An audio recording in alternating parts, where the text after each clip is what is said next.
The Spotlight is a system that works with textures and allows you to create your own reference boards inside of ZBrush. It also lets you use the images that you load up for pass-through texturing and coloring so that you can detail your models. And it even lets you use it as a sculpting helper. Let's get into the different things you can do to level up your sculpting using the Spotlight. The Spotlight is a texture tool, so its options are underneath the texture palette.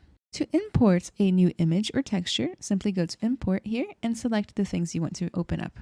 Once you've loaded up your texture, you should see it right here with the other preloaded textures. To add it to the Spotlight, simply select your texture and then click this button right here. As you hover over it, you'll notice that it says Add to Spotlight. Go ahead and click that one time and look at that. The texture is now on our canvas, floating above our model. To move your texture, simply click and drag on it.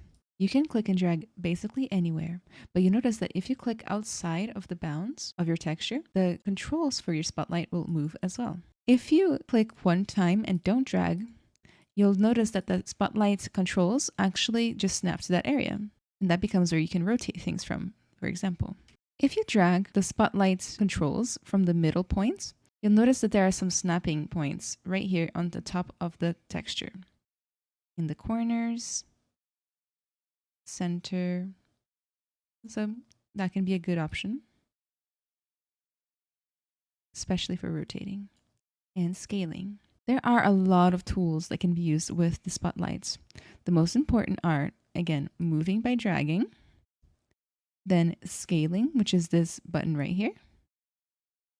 And as you drag it, you'll notice that it scales up and down, and rotating. It always pivots from the center of your tool. So again, if you grab that and put it at the center, as you scale, it'll scale from the center. Same thing for rotation. I'm going to position this texture so that it's right on top of my sphere so that I can sculpt it in. Once I've chosen the rotation and scaling of my texture, I can press Z to turn off or on the options. Look at what happens now if I use the standard brush to sculpt on this model. Isn't that so cool? What's happening now is that the brush that I'm using by default is using the Spotlight as a projection and as a sculpting helper. I can freely move around my model, zoom in to make a smaller stamp, zoom out to make a bigger one, like so. If I ever want to change any of the settings, simply press Z again, and I can move it, I can scale it, rotate it, and so on. If you use a brush that uses RGB channels instead of Z-Add channel, you'll be able to use this as a poly painting guide. I'm going to choose the paint brush, which is my favorite RGB brush, right here. And let's see what happens if I press Z to get into draw mode, and I start painting. Look at that, how awesome.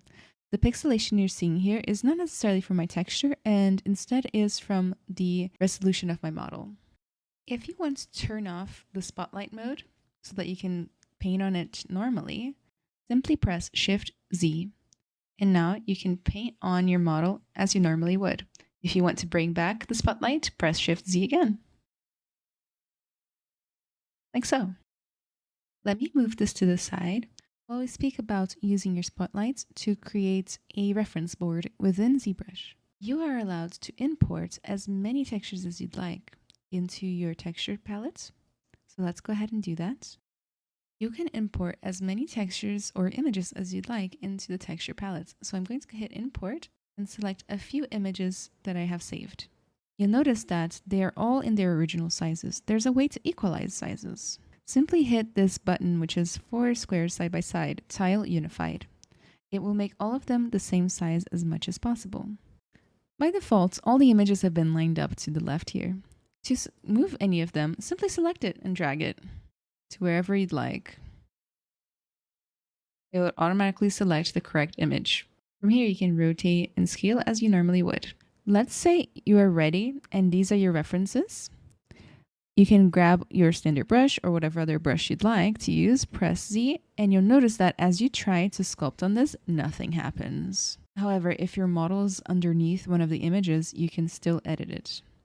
This is because by default, the Spotlight is set to be your helper when it comes to sculpting, not so much a reference system. That's okay, we can change that. Simply go to your brush palettes, either up here or here, and go to Samples and turn off Spotlight Projection. Now you'll be able to sculpt on your model normally. If you don't want to have to manually set up your spotlight references every time you restart ZBrush, go to Texture and Save Spotlight. And just like with anything else, you can load it right here. I really hope you enjoyed this tutorial. How do you plan on using the spotlight?